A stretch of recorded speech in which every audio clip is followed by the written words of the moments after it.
Welcome back, everyone, to the deep dive. Today, we're going to be diving into a topic that I'm sure you've all heard of, Atlantis. Ah, yes. The Lost City. Lost City, right. But we're going to be looking at it maybe a little bit differently than you might expect. We're going to be taking a deep dive into some scientific data about it. That's right. We're going to be looking at the work of an author and researcher named Stan Deyo. Okay, Stan Deyo. And what's so special about his approach to Atlantis? Well, he claims to have actually pinpointed the location of Atlantis. Yeah. And he uses some pretty interesting evidence, Like what? like geological surveys, NASA imagery, and he even ties it to, get this, a massive asteroid impact. An asteroid impact, like the one that wiped out the dinosaurs. Bigger. Wow. Okay. That's a pretty bold claim. I'll admit I was pretty skeptical going into this, but I have to say some of what Deo presents is really intriguing. It definitely is. So to start, Deyo's search for Atlantis actually begins with a massive impact crater off the coast of India. Off the coast of India. Okay, so not in the Atlantic Ocean. Not exactly, no. This impact crater is called the Kurupa Basin. Kurupa Basin. All right. Tell me more about this impact. How big are we talking? This asteroid was 15 times more powerful than the one that wiped out the dinosaurs. 15 times. Yeah, and it left a crater 250 miles wide. 250 miles wide. So, okay, I can already see some people scratching their heads here. How does an asteroid impact near India connect to Atlantis, which everyone thinks is somewhere in the Atlantic Ocean? Right, that's where Deyo's theory gets interesting. He argues that the impact of this Kurupa asteroid caused massive geological upheaval. Like what kind of upheaval are we talking? We're talking continents shifting, the Himalayas rising, a huge depression forming in the Indian Ocean. Okay. I'm starting to see where this is going, but... And here's the crucial part. He believes that the impact launched massive amounts of seafloor sediment. Seafloor sediment? Yeah, thousands of miles, burying a landmass he identifies as Atlantis. Hold on. So he's saying Atlantis was buried under tons of, like, ocean floor debris? And where was this landmass located?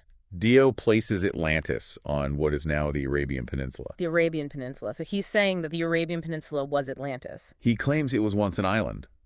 And actually, he points to ancient Bedouin legends that refer to Arabia as an island. Really? Yeah, and there's some geological evidence to support that idea. Oh, there is. Yeah, an oil geologist named Earl Edmonds actually documented a thick layer of a rock called ophiolite covering the Arabian Peninsula. Ophiolite, what's that? It's a type of rock that's typically found on the ocean floor.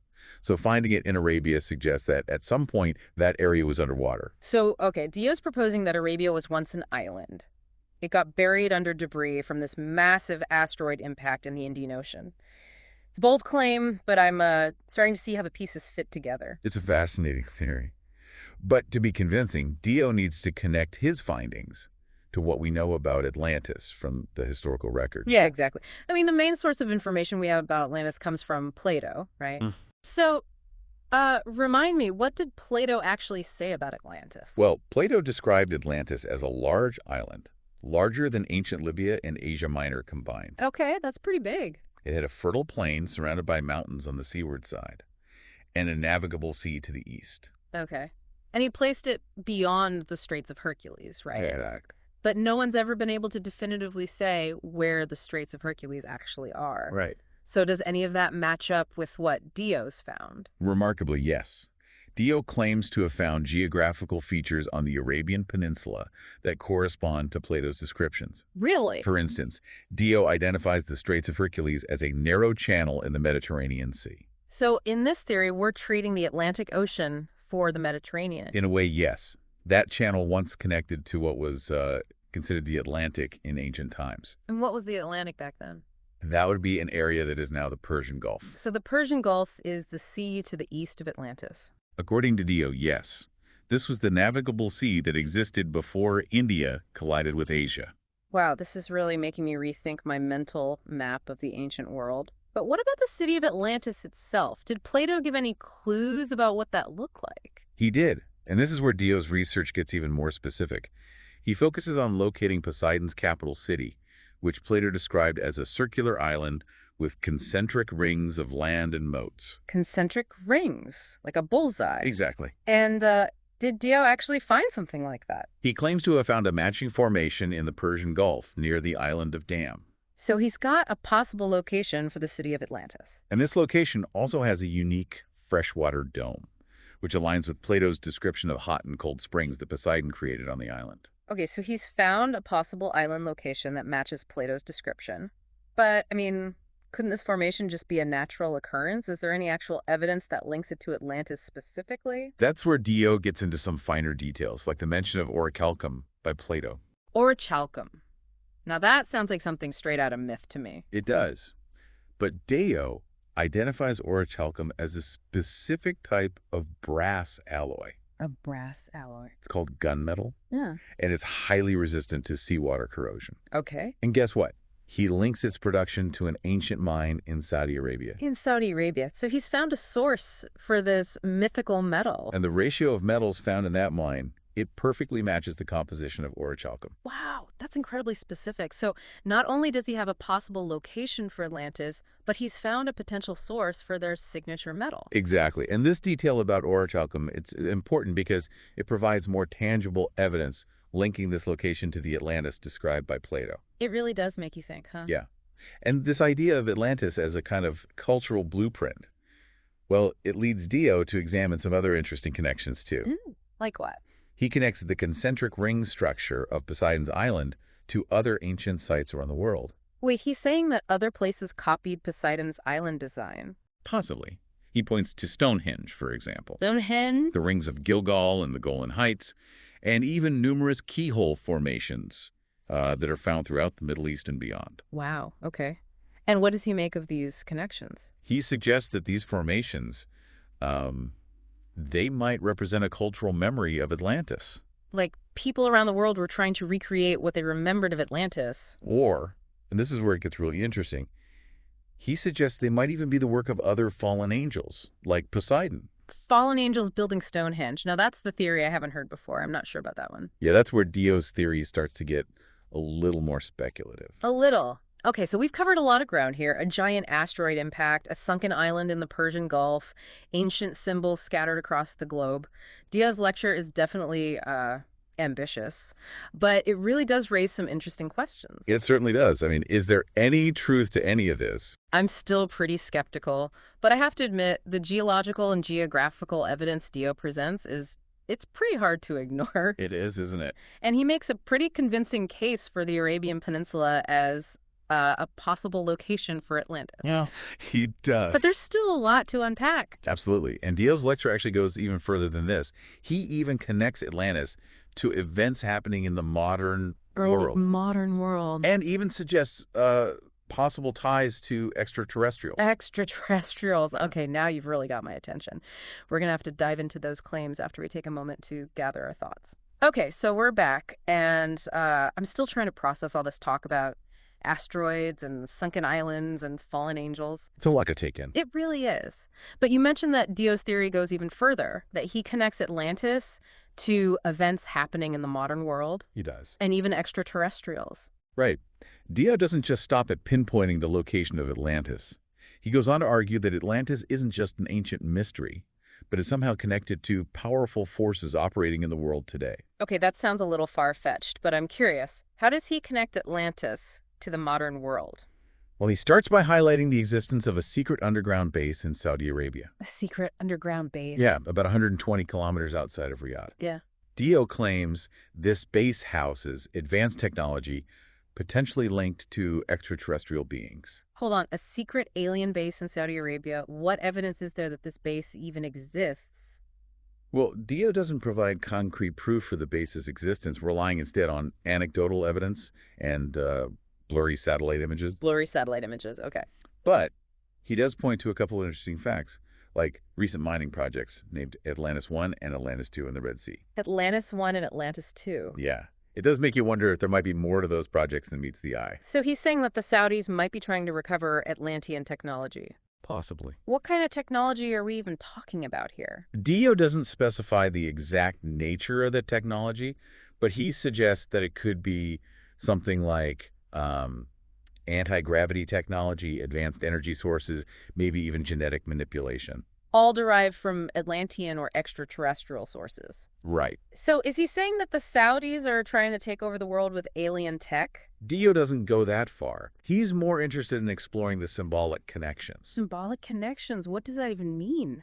Well, he links the symbolism of Atlantis, particularly the concentric rings and the story of Poseidon, to powerful individuals in the modern world, Okay. suggesting a possible connection to biblical prophecies about the Antichrist. Okay, now this is where I start to get a little lost, to be honest. Connecting Atlantis to biblical prophecy seems like a huge stretch. It is quite a leap. We're going from ancient history and geology to modern conspiracies and biblical prophecy. It's certainly a lot to digest. But it's important to remember that Dio is presenting his own perspective, which blends history, science, and a particular interpretation of biblical prophecy. Okay, so just to be clear, he's not just saying that Atlantis is real, he's connecting it to aliens, secret bases, and even the Antichrist. That's right. He weaves together a narrative that positions Atlantis as a central element in a larger cosmic drama, A cosmic trauma. a battle between good and evil that spans millennia and involves both human and non-human actors. Okay, we've gone pretty deep down the rabbit hole here. Let's take a breath and try to separate the plausible from the more speculative aspects of Dio's theory. Let's talk about this Antichrist connection. What does Dio actually say about the Antichrist? Who does he think this figure might be?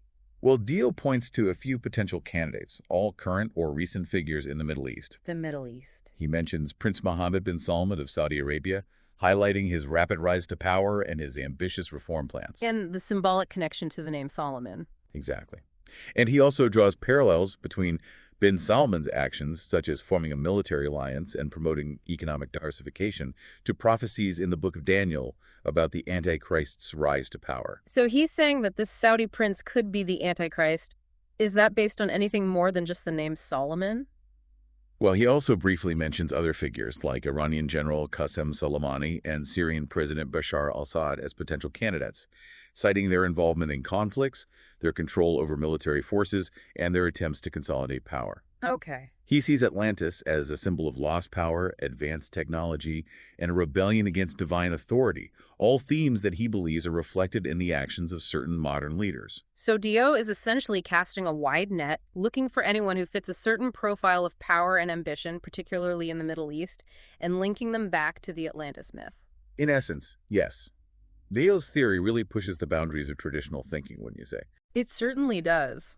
We've covered a lot of ground here. A giant asteroid impact, a sunken island in the Persian Gulf, ancient symbolism scattered across the globe, secret bases in Saudi Arabia, and possible connections to extraterrestrials in biblical prophecy. Deo's lecture is nothing if not ambitious. But I have to ask, is any of this actually credible? I mean, it's a fascinating story, but it seems like a lot of speculation piled on top of a few intriguing coincidences. That's a fair assessment. While Dio's research is thought-provoking, it's important to approach it with a healthy dose of skepticism. I think that's good advice for any of the topics we cover here on the deep dive. Definitely. He's presenting a very specific interpretation of history, archaeology, and even theology. You've got that right. What do you think our listeners should take away from all of this? Well, I think the most important thing is to remember that Dio's theory, while intriguing, is just that, a theory. Right. It's one possible interpretation of the evidence, and it's up to each individual to decide how much weight they want to give it. I agree. But even if Dio's conclusions are a bit far-fetched, I think his research does raise some interesting questions about our understanding of ancient history and the possibility of advanced civilizations existing in the distant past. It definitely opens up a lot of questions. It really does, and maybe that's a good place to leave it for now. We'll have to explore those ideas further after a quick break. All right, so we're back, and I gotta say, I'm still trying to wrap my head around everything we've discussed. There's a lot to process. It really is. We started with this scientific search for a lost city and somehow ended up in this whirlwind of speculation about aliens and biblical prophecy and secret underground bases. It's been quite the journey. It really has. But let's step back from the edge of that rabbit hole for a second and look at the bigger picture. Okay. What are the key takeaways from this deep dive? And, why should our listener care about any of this? Well, I think if we kind of peel back the layers of speculation, Dio's research does raise some pretty fascinating questions about our understanding of ancient history and geology and, even the potential for these catastrophic events to completely reshape our world. Yeah, the Kurupa asteroid impact, even if it didn't actually sink Atlantis, it just really highlights the immense power of these cosmic collisions and their ability to, trigger changes on a global scale. Right. I mean, we tend to think of Earth as this solid, unchanging place. Yeah. But Dio's research, it kind of reminds us that our planet has this very dynamic and often violent history. Yeah, it really does. And when we consider the possibility that a civilization, like Atlantis might have actually existed and been wiped out by an event like that, I think it really forces us to confront the fragility of human societies and the immense forces that can really shape our destiny. It also makes you wonder what other secrets are still hidden, beneath the oceans, buried under layers of sediment and time, just waiting to be discovered. Oh, absolutely. Yeah. Delio's research, even if it's only partially accurate, I mean, it opens up a world of possibilities. Yeah. It encourages us to really question what we think we know about the past and to, stay open to new discoveries, even when they challenge our preconceived notions about things. So where does this leave us? We started this deep dive looking for Atlantis, and I think we ended up on this mind-bending exploration of asteroid impacts and ancient symbols and, potential alien bases and even biblical prophecy. It's a lot to process. It really is. Yeah. But I think the most valuable takeaway from all of this isn't necessarily about whether Delio's right or wrong about Atlantis. Right. It's about the way his theory prompts us to ask these deeper questions. Yeah. Challenge our assumptions, consider the interconnectedness of these seemingly disparate fields of knowledge. He's encouraging us to think outside the box, connect the dots, maybe even question the very narrative of history that we've been taught. That's a great point. And, that's what the deep dive is all about. Diving deep into these complex topics, exploring different perspectives, and leaving you, the listener, with more questions than answers. And, hopefully a few more tools to help you continue exploring on your own. Exactly. So as we wrap up this deep dive, we'll leave you with a final thought to ponder. If Dio is even partially correct, what does this story of Atlantis, what does it tell us about our own civilization, our relationship with technology, our place in the cosmos? It's a question worth exploring, and we encourage you to continue the deep dive on your own, researching, questioning, and drawing your own conclusions. I agree. Until next time, keep exploring, keep questioning, and keep diving deep.